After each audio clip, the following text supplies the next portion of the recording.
thị trấn Bắc Yên nữa. Đấy vẫn bản mới nữa.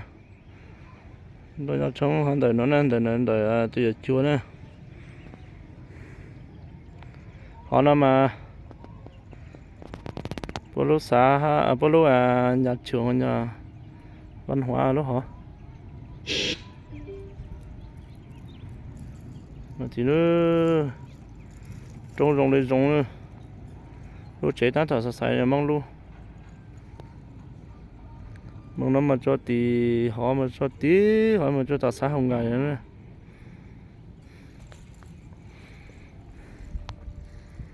Một lúc giảng cho nó nữa. Cho mình một size.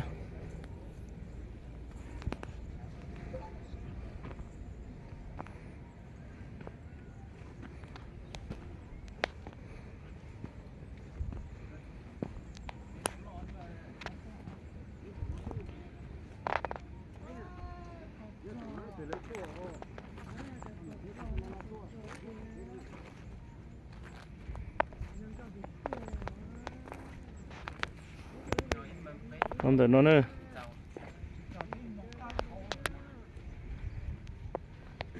Lại mà đi cho nó mà có cho sắp về đi hầu chưa? Cho nó mà cho tao một khóa tuổi ư. Những chỉ mà mong thôi cho mà có mặt trỏ cho mày sai ra.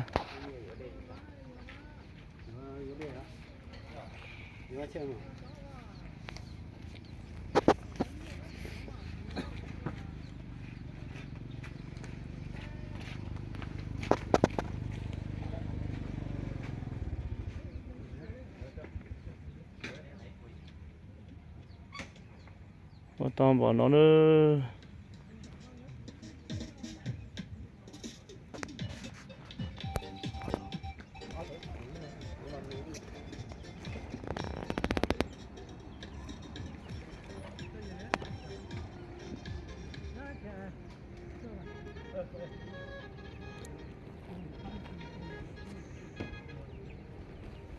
Có phải tao đổ xả nó bỏ gì nữa.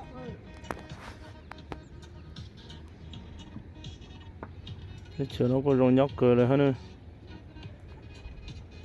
Sao không ngại nhá cho tí đốt trong xe lọt tí nữa.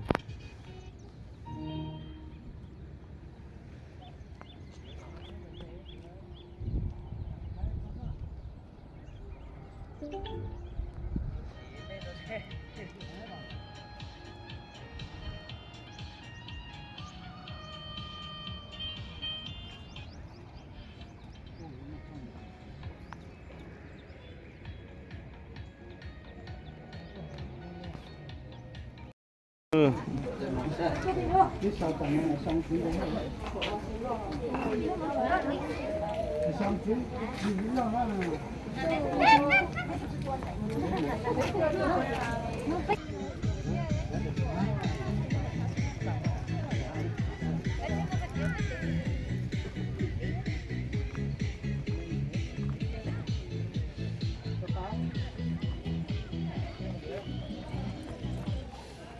Nóng tao tua nữa cho khói nó tao tua.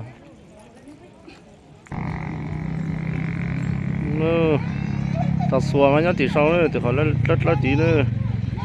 Tao xua trên kia nhá, trên cao kia nhá. Ngon đổ ngay ở trên tua.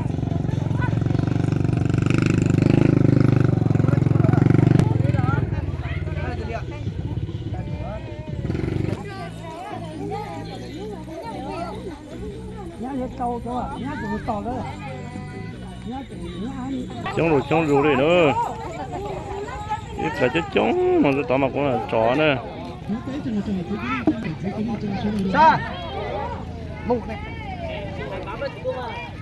Đây mà mất chó đó sẽ trong bảo tí ơi. Nó ràng nhất đó nè.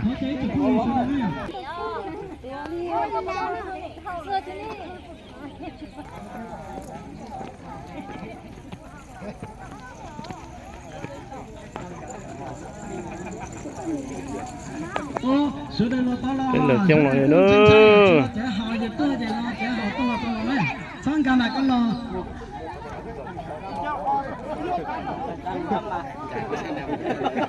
bình thường nó hay là chỉ nông cũng không tin được Ba này sẽ mày con bây giờ.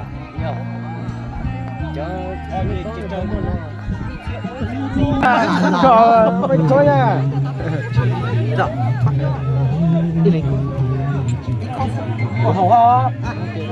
Em làm hậu tấu chứ? Ôi, chú cơ là. Em làm hậu tấu chứ? Em làm hậu tấu chứ? No. Nhưng mà chờ luôn họ trông nữa. Thì mà hỏi khó mà lo mù nữa. Con lên nó lên mà lo mù nữa. 在这种故事中学一样。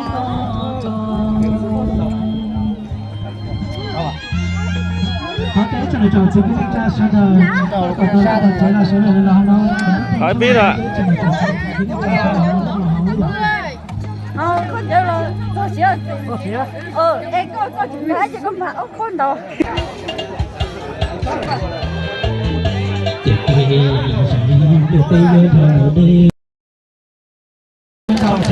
sau khi là nó ngồi lên thì tôi cái lòng này sẵn mò nếu hái với là cho nó lấy cho chồng chị cũng chào cho rồi dòng xe trong này thực tế chỉ cứ đi được nó một đoạn nó chủ yếu dòng xe nó buồn phải một lúc này đua nó còn trâu cho tôi Số tăng lên nó chung của nó rồi đó. cái này là tôi đã sẽ qua được là tôi dọn với điều này qua của người này với là mua lúa trồng tới đây thì cũng có đây như là mua lúa đàn nhập đi rồi nó sẽ qua nói cũng có lúc trong mà trồng nó trong này cái này首先到热帶嘅指南那天，佢係先到做自己嘅就話對對我個行打嗰個路，我聽到咧做自己嘅就上嚟，因為上嚟一啲嘢做咩咧？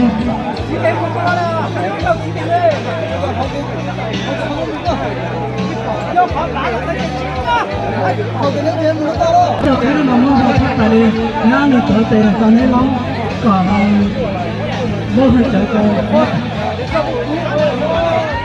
tôi xin tổ tề nó lên đi cái sáng cầu còn nên chơi này nhiều đi rồi nên nó còn tiền cái chơi là của chồng nó chỉ nên nó chẳng như cái không nhỉ nó cái này cứ lót cái này Vừa lúc khởi không?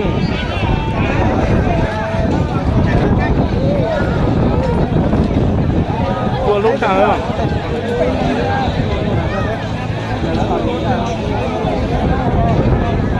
nó thỏ từ chiều trên rồi từ chiều thỏ trên đây cho người ta chỉ là có số này toàn bên kia số này nó toàn thỏ đây cũng có đây rồi cho là mua cái là chiều trên rồi nó số này chơi thỏ là cái này đó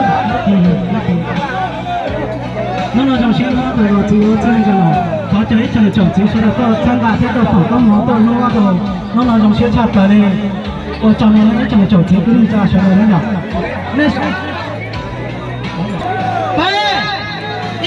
bắt đầu rồi xe chặt rồi nó có lúc đấy nhỉ này thứ nhất là trong khóc đâu này thì thay nữa thay cả hai dùng ba cái này họ chơi đấy phải chọn chứ nó là nó từ từ trên đây này nó trong xe chặt nó từ từ nó phải là nó trong đó nó phải chọn chứ cái cha số rồi này thì nó chơi nó nó chơi anh cho tôi vào đó còn tôi không làm